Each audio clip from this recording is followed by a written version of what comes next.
Hoy me puse a buscar antes de hacer la nota con Anaí Sancheta alguna noticia que hiciera referencia a los disparos que efectuó un policía a dos pibes en Catonas.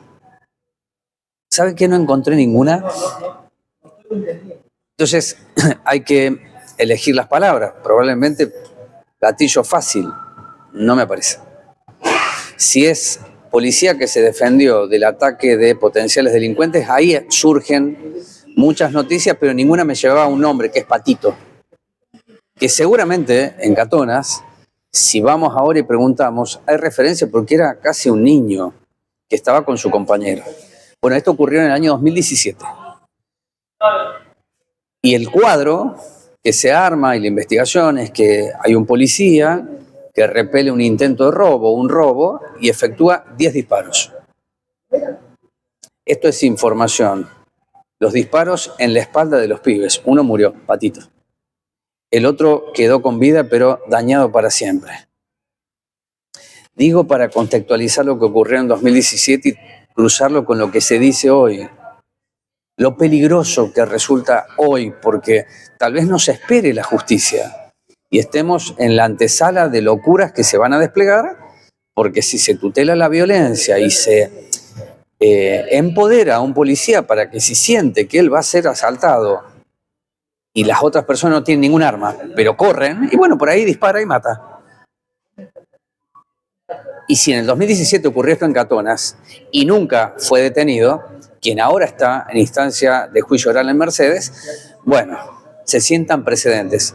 Anaí Sancheta es abogada, en su momento tomó esto, estando en la Secretaría de Derechos Humanos de la Nación, y después siguió, por convicción, patrocinar a la víctima fatal y también a la familia que quedó dañada, a un pibe que no puede caminar más.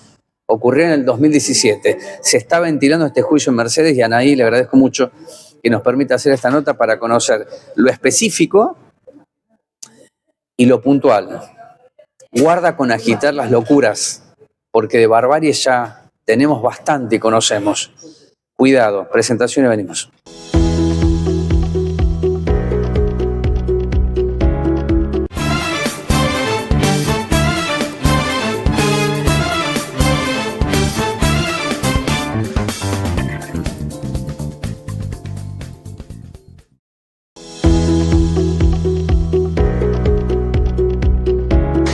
Bueno, gracias, Anaí. También busqué un dato, además de lo que decía en la presentación, de cuántos policías que participaron en causas que para Correpe es gatillo fácil, fueron detenidos o privados de su libertad después de producirse el hecho. Vos sabés que muy pocos. Entonces, ¿cuál es el primer encuadre que haces vos ya como abogada y en esta instancia de juicio, que creo que es la primera semana que lleva el juicio? Decime vos. Sí, el juicio comenzó el martes 18, un corte intermedio, y la segunda audiencia va a ser el viernes 28 de marzo. Y bueno, es complejo, ¿no? Primero, digamos, pensando en un hecho que ocurrió en el 2017, cuando fue en febrero de 2017, en ese momento, digamos, contextualicemos, estaba a nivel provincial Vidal, a nivel nacional estaba Macri con Bullrich, se estaba empezando a gestar la doctrina Chocobar también, ¿no? Digamos que es algo importante y que hoy volvemos a tener a Bullrich en el mismo lugar a nivel nacional, y la tardanza, ¿no? En el acceso a la justicia para las víctimas, ¿no? Para la familia. 8 años pasaron. 8 años pasaron y recién ahora tenemos un debate oral. Y esto es, digamos, por un montón de cuestiones que tienen que ver también con la falta de estructura judicial en un departamento que es relativamente nuevo, pero que ya tiene varios años de funcionamiento. Existe por ley la creación de tribunales orales y criminales, y sin embargo, quienes vivimos en Moreno, quienes son víctimas de delito y quienes también son imputados de un delito, tenemos que ir hasta Mercedes a poder resolverla y a pedir justicia, pedir un acceso real a la justicia. Esas son deficiencias también, ¿no? En cuanto a la estructura judicial y la falta de acceso real a la justicia que tenemos hoy en nuestro partido de Moreno. Es policía bonaerense, primera aclaración importante, el que disparó. La causa dice en qué circunstancias se producen los 10 disparos que matan a un pibe, a Patito, y dejan a otro pibe herido casi de muerte. Hoy la situación del pibe, el sobreviviente, no es la que tenés vos ni yo ni cerca, ¿no? Porque fue gravísima. Ahora, hay una cuestión que lo charlamos antes que a mí me sorprende, que es la carátula de la causa y cómo llega esto. Sí, la carátula es el fiscal de instrucción del Departamento Judicial de Moreno General Rodríguez eleva la causa como un homicidio calificado por el uso de arma en concurso real con lesiones gravísimas por el caso de la víctima, ¿no?, que está viva. Pero bueno, lo cierto es que con una calificación legal de ese estilo, la persona que está siendo imputada de ese delito debería estar con una prisión preventiva, y eso no fue así. Si bien el policía de la provincia de Buenos Aires fue exonerado de las fuerzas, es una persona que trabaja, que pasa todos los días por la casa de una de las víctimas, porque son del barrio, son del mismo barrio, y trabaja haciendo tareas de seguridad privada, ¿no? Entonces, hay como algunas cuestiones que son importantes poder visibilizarlas también. Sin embargo, estuvo con prisión preventiva, no estuvo, perdón, con prisión preventiva y... Si nunca perdió la libertad. No, jamás. Desde el año 2017, que dispara 10 veces su arma reglamentaria, al día de hoy sigue en libertad. Sí, sigue en libertad porque, por supuesto, también hay una construcción, un discurso de estigmatización al pibe de barrio. Pensá que eran dos pibes, uno era menor de edad, el otro era muy jovencito, tenía 19 años, que andaban en moto. Entonces la otra persona era un efectivo policial y claramente lo que se escucha y lo que se pone en el papel es la versión de él que le quisieron robar, ¿sí? Y es una construcción que es como es de manual, eso que sucede en todos los casos en donde la policía comete este tipo de delitos, ¿no? Ellos lo que siempre dicen, intentan justificar, es que fue en legítima defensa. A lo sumo lo que hay para ellos es un exceso en legítima defensa. Después, me parece lo interesante en esto es poder discutir también por qué un policía que está de franco porta su arma reglamentaria estando de franco y puede efectuar disparos a su antojo estando de franco, ¿no? Me parece que eso también es una discusión. ¿Por qué la policía puede portar un arma reglamentaria en su franco? ¿Por qué la policía, la provincia de Buenos Aires habilita eso también? Que no es algo que no está bien. Y además, teniendo en cuenta que el hecho donde ocurrió a media cuadra o a una cuadra está la comisaría de Catonas, ¿no? Hay como varias cuestiones para poner... para poder visibilizar y poder complejizar la situación y no hacer solamente oído a las palabras de la verdad oficial, ¿no? La historia oficial. Bueno, esta historia oficial es que él, como tantas situaciones idénticas, te digan ahí, el policía se sintió amenazado de que le roben o su vida. Este tema no es menor para mí, porque ¿cuándo se produce legítima defensa? Para que saque el arma reglamentaria de civil, de franco, y dispare, porque aparecieron armas del otro lado, le dispararon. Esto, no sé, recuerdo el caso de Checho Casal, si querés. No existió nada que acreditase que Checho estaba por amenazar la vida del policía, y el policía disparó y lo mató. Sí. No, claramente esta es una situación así, no hay nada que acredite los hechos que eso sucedió, solamente es la versión, la historia oficial, como yo digo, que es la del policía, que para tratar de justificar su accionar lo que dice es esto: me intentaron robar, ¿sí? Pero incluso también, hay otras causas también de gatillo fácil, tenemos la de la barraca, la de los pibes, en donde plantaron un arma también, ¿no? Luego para poder intentar justificar sus acciones. Entonces hay que ser muy cuidadoso cuando la policía, las fuerzas de seguridad intervienen en estas situaciones también, y hay que respetar un protocolo de violencia institucional, cómo tienen que accionar las fuerzas de seguridad en estas situaciones. Algo que aprendí de otros juicios, que cuando llegas al debate, de los pocos que pude ver, porque no siempre te abren, no son públicos, dice deficiencias en la instrucción. Si hay un poder muy especial, y tal vez el poder es el judicial, yo no creo que pueda haber errores humanos. Ahora, deficiencias groseras, no. Entonces después cuando uno ve el resultado, es decir, aquella deficiencia se condice con lo que va a ocurrir al final, es decir, no tenía demasiadas pruebas, entonces tratemos de salir hacia adelante, lo cual no es justicia. ¿Qué puede pasar acá? ¿Qué pasó con la instrucción y qué crees que va a pasar como resultado final? Bueno, la instrucción tiene esta particularidad, ¿no? De una elevación a juicio con una calificación legal, con una expectativa de pena bastante alta. ¿Qué expectativa de pena? Y es un homicidio calificado, ¿sí? Así que podemos pensar 25 años aproximadamente. Digamos, está por definirse, porque además es concurso real con otro delito, ¿sí? El fiscal de juicio lo que hace es solicitar el cambio de calificación, que el tribunal todavía no hizo lugar, ¿sí? El fiscal de juicio lo que dice es que no está de acuerdo con esa calificación y solicita un doble homicidio, ¿sí? Uno consumado y otro en grado de tentativa, con lo cual me parece mucho más certera su apreciación, ¿no? Y en estos casos, digo, la elevación a juicio, si bien tiene esa calificación legal, la descripción de los hechos es confusa, ¿sí? Es confusa. Entonces dice, bueno, que en el debate oral se dirima esta cuestión que yo no la pude resolver, ¿sí? O que no la quise resolver.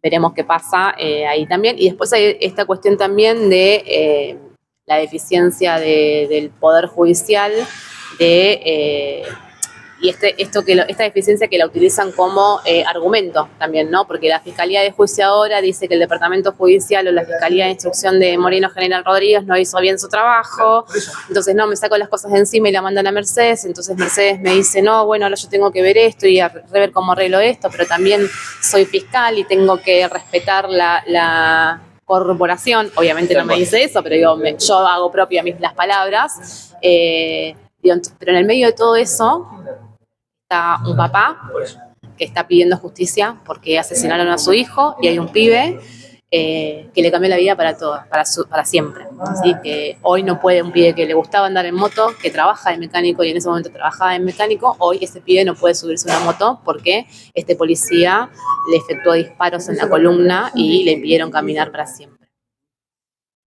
¿Ya se llegó al punto de cuántos disparos recibió cada pibe? Sí, eso está acreditado. Patricio Canepa, Patito, recibió 4 disparos. Y es la víctima fatal. La víctima fatal. Y Rodrigo, 2. 2 que todavía los tiene alojados en su cuerpo. Está bueno lo que estás contando, Anaí, porque cuando decimos necesitamos justicia, no es esto, ¿eh? No es esto. Para los sectores populares, incluso ante cualquier circunstancia, no hay un marco, un encuadre que, por lo que me estás contando vos y la audiencia, garantice justicia. Si hay deficiencias en instrucción y la Fiscalía que puede utilizar esto de que qué malo es Moreno y yo tengo que... Entonces después podemos llegar a una salida que no va a ser justa para las víctimas, para los familiares de las víctimas. Sí, yo creo que en casos así nunca hay justicia porque hay un pibe que perdió la vida y otro que ya no puede caminar. Lo que puede haber en todo caso es una reparación, ¿sí? Y no creo que este sea el caso. Digo, en estos casos así, por lo general, nunca hay una reparación y no hay acceso a la justicia también. Quizás ahí también es importante por ahí el tema del abogado, ¿no? Que representa a las víctimas. Y con esto ¿por qué lo traigo a colación? Porque en la provincia de Buenos Aires hay una figura legal a través de una ley y un decreto que se reglamentó, y a partir del año 2023 empezó a funcionar el abogado de la víctima, y que es una figura que es un convenio entre los colegios de abogados y el Ministerio de Justicia de la provincia de Buenos Aires, que a personas víctimas de delito le tienen que asignar un patrocinio jurídico gratuito, que es muy importante eso, es muy importante, y sin embargo eso no se está implementando, o por lo menos acá en Moreno no se está implementando, ¿sí? Y en otros departamentos judiciales ya hay asignados. Para esto hay un montón de abogados que hicimos una capacitación, nos anotamos en un registro de abogados de la víctima, se llama así, y el Ministerio de Justicia, en conjunto con el Colegio de Abogados, debería designar gratuitamente a las familias víctimas o personas víctimas de delito un abogado, y eso no está sucediendo. Y es una ley que está creada... Eso es, a ver, lo que estás diciendo es muy, muy valioso, porque es por ley. Es por ley. Por ley. Para asesorar, ni bien se produce el hecho, es decir, acompañar todo eso en una instancia de juicio. para todo el proceso. Y no es asesorar, es patrocinio. ¿Sí? Bien, corrijo. No es que te escucho y vemos. Tiene que patrocinar. ¿Ser abogado o abogada? Tiene que presentarse la instrucción, revisar el procedimiento, si es necesario aportar pruebas. En la etapa de juicio, presentarse en el juicio, digamos, alegar, hacer todo lo que corresponde en un juicio oral. Y después también en la parte de ejecución, que también es importante, porque es una parte del derecho penal que por ahí muchos se lo desconocen, pero que es muy importante el rol de la víctima de esa instancia, porque pensemos que son personas que transitan, en el caso que transiten una condena penal, son personas que pueden acceder a diferentes beneficios, como la libertad condicional, las salidas transitorias, y es importante que la víctima sea oída y que sea informada de esas situaciones. Bueno, todo eso no pasa. Porque después te digo, también se termina siendo una cuestión de privilegio quién, ¿no? De la víctima que puede acceder al patrocinio de un abogado, ¿sí? Quienes no pueden acceder queda sujeto a la voluntad y a la buena predisposición de la fiscalía, si te atiende, si te recibe, digamos que debería hacerlo por ley, pero no siempre lo hace, no siempre te recibe. Digo, uno a veces llega a un juicio y no tiene la información. ¿Qué diferencia hay en esta figura del defensor oficial? El defensor oficial es una figura, digamos, que lo que tiene que hacer es defender las garantías del imputado, de la persona que está siendo investigada por la comisión de un delito. El abogado de la víctima es el abogado que patrocina a la víctima, a la persona que fue víctima de un delito. La figura es como la fiscalía, que el deber de investigar la verdad, y el particular damnificado, que lo que hace es representar a la víctima. Bien, la pregunta no es obvia, sino que se sepa que en esta charla estoy teniendo con Anaí, aquellas familias que no tienen nada ni siquiera para comer pueden ir al colegio de abogados y decir, hay una ley que dice que acá me tienen que dar un patrocinio. ¿Entendí bien? Sí, es así. Digo, al colegio de abogados y también digo al municipio de Moreno, o a la provincia de Moreno, digo, o en la provincia de Buenos Aires, digo, ¿no? Porque también se habla de un acceso a la justicia.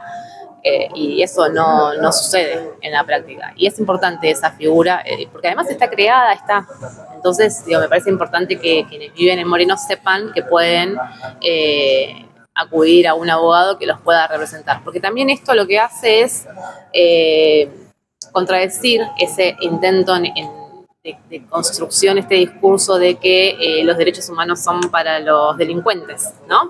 Bueno, digamos, también hay políticas públicas que garantizan el acceso a la justicia a quienes son víctimas de delitos y no está sucediendo. Yo en esta causa estaba presentada como abogada porque había una política pública que consideraba que era necesario poder litigar en casos de violencia institucional, como es este caso, ¿no?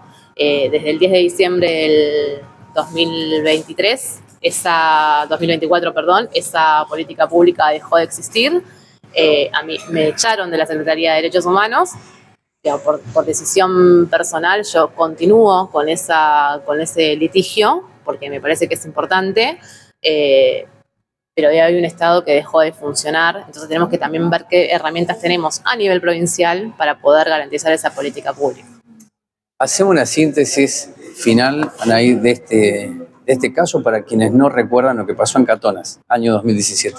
Bueno, el 17 de febrero del año 2017, Patito y Rodrigo Rodrigo había salido de trabajar, él trabajaba en un taller de motos, lo fue a buscar su primo, iban a ir a la casa de la hija de Patito. Patito tiene una hija que hoy tiene 8 años, porque estaba por cumplir años. Paran en el semáforo de la entrada del barrio de Catonas. Al lado había una moto donde estaba un policía que estaba esperando para doblar para entrar al barrio de Catonas, porque también es del barrio de Catonas, que estaba de civil. Y en un episodio confuso, porque empezaron a aparecer motos, lo que dicen es que hubo como explosivos por caños de escape y demás, el efectivo policial que estaba de Franco saca su arma reglamentaria y empieza a efectuar disparos contra Patito, Canepa y Rodrigo. Y los mata. 10 disparos. mata a Patito, efectuándole 4 disparos, y a Rodrigo lo deja hemipléjico, efectuándole 2 disparos que aún los tiene hoy alojados en su cuerpo. Esto, fue a la comisaría. Quienes conocen la entrada del complejo habitacional Catonas, estamos a 2-3 cuadras de la comisaría. Me llama un poco la atención, con tantos ruidos no hubo rápidamente presencia policial en el lugar de los hechos.